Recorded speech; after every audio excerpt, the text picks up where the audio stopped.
विज्ञान की क्लास में आपका स्वागत है। ये कल मैंने उपभोक्ता अधिकार ये आर्थिक विकास की समझ का ये नया अध्याय शुरू किया था। इसमें आज समझें उपभोक्ता आंदोलन, यानी जब उपभोक्ताओं को कोई समस्या आए तो वो आंदोलन भी कर सकते हैं। और इसके बारे में भी मैं कल थोड़ा सा समझा चुकी थी उपभोक्ता आंदोलन के बारे में, तो फिर से दोबारा समझें इसे। उपभोक्ता आंदोलन का प्रारंभ उपभोक्ताओं के असंतोष के कारण हुआ था। क्योंकि विक्रेता कई अनुचित व्यावसायिक व्यवहार करते थे उपभोक्ताओं के साथ। बाजार में उपभोक्ताओं का शोषण तो ना हो सके, इसके बचने के लिए कानूनी व्यवस्था पहले उपलब्ध नहीं थी। और लंबे समय तक जब एक उपभोक्ता एक विशेष ब्रांड उत्पाद या दुकान से संतुष्ट नहीं होता था तो सामान्यतः वह उस ब्रांड उत्पाद को खरीदना बंद कर देता था, क्योंकि उसे पसंद नहीं आता था, या दुकान से खरीदारी करना बंद कर देता था। और यह मान लिया जाता था कि यह उपभोक्ता की जिम्मेदारी है कि वह एक वस्तु या सेवा को खरीदते वक्त वह सावधानी बरते। ये बात सही है, उसे सामान खरीदना है, यदि उसे सावधानी बरतेगा और कोई सामान उसे पसंद नहीं आएगा तो वो नहीं खरीदेगा, और पसंद आएगा तो खरीदेगा।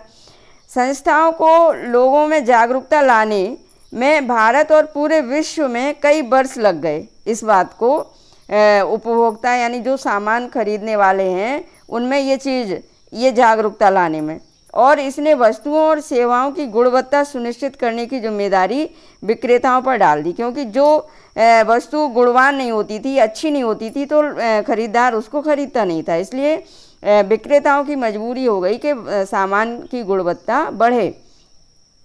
भारत में सामाजिक बल के रूप में उपभोक्ता में आंदोलन का जन्म हुआ और अनैतिक और अनुचित व्यवसाय कार्यों से उपभोक्ताओं के हितों की रक्षा करने और प्रोत्साहित करने की आवश्यकता साथ में आई जाए।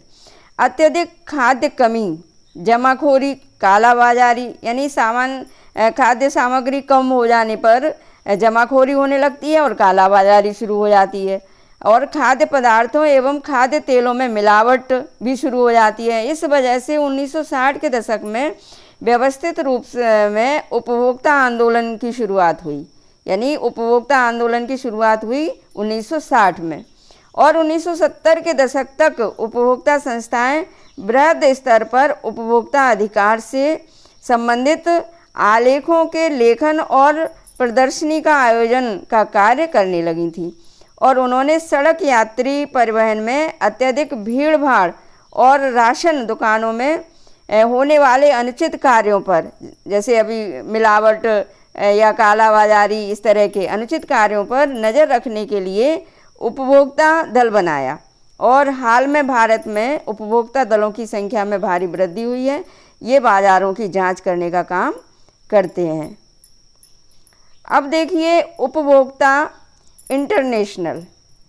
1985 में संयुक्त राष्ट्र ने उपभोक्ता सुरक्षा के लिए संयुक्त राष्ट्र के दिशा निर्देशों को अपनाया। यानी संयुक्त राष्ट्र ने इसके संबंध में दिशा निर्देश दिए, और यह उपभोक्ताओं की सुरक्षा के लिए उपयुक्त तरीके अपनाने हेतु राष्ट्रों के लिए और ऐसा करने के लिए अपनी सरकारों को मजबूर करने हेतु उपभोक्ता की वकालत करने वाले समूह के लिए एक हथियार था ये नियम।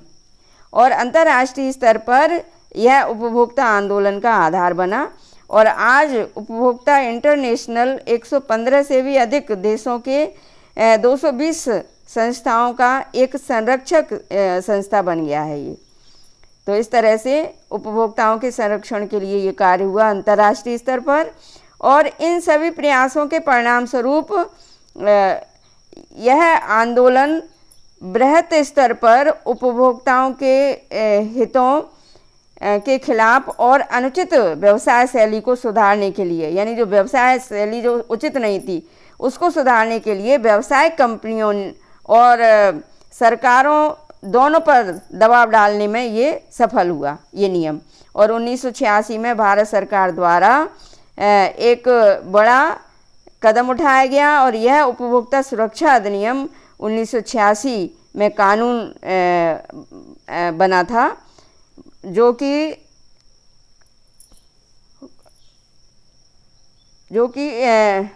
कोपरा के नाम से प्रसिद्ध है। आज कोपरा के बारे में आगे हम पढ़ेंगे जो है।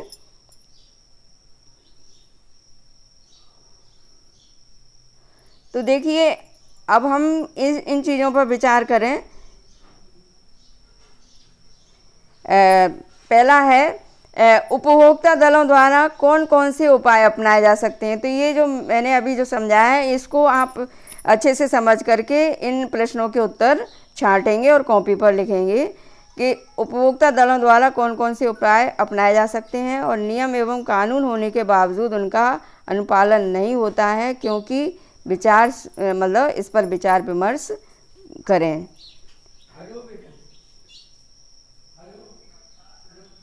अब देखिए, उपभोक्ता अधिकार। सुरक्षा सबका अधिकार है। रेजी का कष्ट।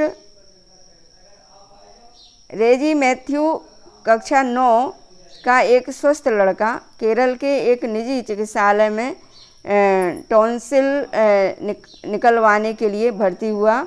एक ईएनटी सर्जन ने सामान्य बेहोशी की दवा देकर टॉन्सिल निकालने के लिए ऑपरेशन किया। अनुचित बेहोशी के कारण रेजी में दिमागी असामान्यता के लक्षण आ गए, जिसकी वजह से वह जीवन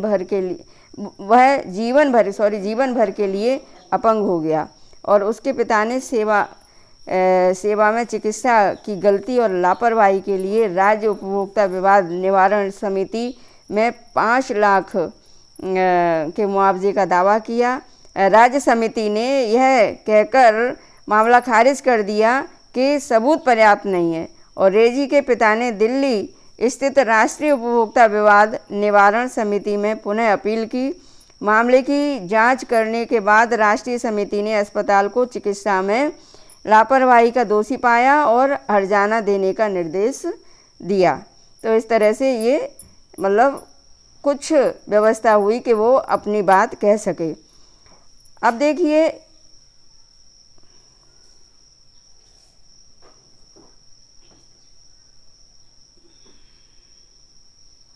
रेजी की व्यवस्था यह साबित करती है कि कैसे एक अस्पताल में चिकित्सकों और कर्मचारियों द्वारा बेहोश करने में लापरवाही के कारण एक छात्र जिंदगी भर के लिए अपंग हो जाता है। जब हम एक उपभोक्ता के रूप में बहुत सी वस्तुओं और सेवाओं का उपयोग करते हैं, तो हमें वस्तुओं के बाजारीकरण और सेवाओं की प्राप्ति के खिलाफ सुरक्षित रहने का अधिकार होता है और ये ज़रूरी भी है, क्योंकि ये जीवन और संपत्ति के लिए खतरनाक होते हैं। उत्पादकों के लिए आवश्यक है कि वे सुरक्षा नियमों और विनियमों का पालन करें। ऐसी बहुत सी वस्तुएं और सेवाएं हैं जिन्हें हम खरीदते हैं, तो सुरक्षा की दृष्टि से खास सावधानी की ज़रूरत होती है। उदाहरण के लिए प्रेशर कुकर का उदाहरण लें। प्रेशर कुकर में एक सेफ्टी वाल्व होता है, जो यदि खराब हो तो भयंकर दुर्घटना का कारण हो सकता है। सेफ्टी वाल्व के निर्माता को इसकी उच्च गुणवत्ता सुनिश्चित करनी चाहिए, क्योंकि अगर उसकी क्वालिटी कम रहेगी तो कभी भी दुर्घटना हो सकती है। आपको सार्वजनिक या सरकारी कार्यवाहियों को देखकर यह सुनिश्चित करना होगा कि गुणवत्ता का पालन किया गया है या नहीं, और फिर भी हमें बाजार में निम्न गुणवत्ता वाले उत्पाद प्राप्त होते हैं, क्योंकि इन नियमों का पर्यवेक्षण उचित रूप से नहीं हो रहा है और उपभोक्ता आंदोलन भी बहुत ज़्यादा मजबूत नहीं है। आइए अब इन पर विचार करें। निम्नलिखित उत्पादों सेवाओं पर आप जो है सूची में नया नाम जोड़ सकते हैं और चर्चा करें कि इनमें उत्पादकों द्वारा किन सुरक्षा नियमों का पालन करना चाहिए। तो इस तरह से ये दिए हैं। और दूसरा है, आपने आसपास के लोगों के साथ हुई किसी दुर्घटना या लापरवाही की किसी घटना का पता कर सकते हैं आप, जहां आपको लगता हो कि उसका जिम्मेदार उत्पादक है, और इस पर विचार विमर्श अवश्य करें। बच्चों, आज की क्लास यहीं समाप्त होती है। धन्यवाद।